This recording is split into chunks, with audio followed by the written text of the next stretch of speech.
Welcome back. Any upcoming new truce deal in Yemen should include civil society participation on issues such as people's rights, release of prisoners, and the clearing of mines. This report has more details.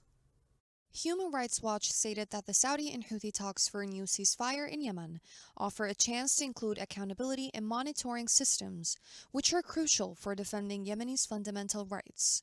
The negotiations appear to be moving forward. Any new truce would need to include Yemeni civil society participation in discussions about issues affecting their rights, the release of everyone detained, a plan to survey and clear all landmines and explosive remnants of war, a commitment to accountability, and redress for wartime abuses, and more in order to effectively address the human rights to Yemenis. Since the conflict began in 2014, the parties to the conflict, the UN and major states, have all failed to hold rights abusers accountable. According to a Yemeni Bahrainian researcher at Human Rights Watch, the actual beneficiaries of this truce should be Yemeni civilians, not conflict leaders who have no interest in being held accountable for violations of international law. In 2022, the warring parties agreed to a 2-month truce negotiated by the United Nations.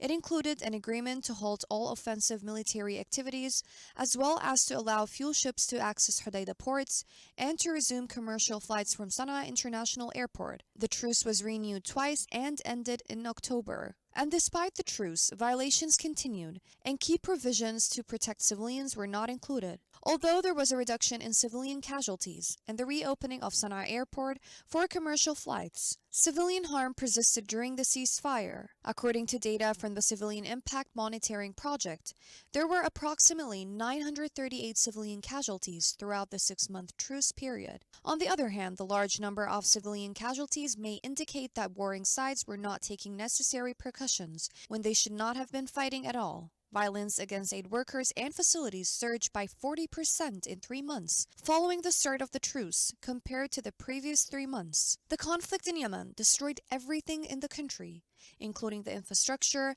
health sector, water, sanitation, and education. The parties responsible should be held accountable for major violations committed during the conflict.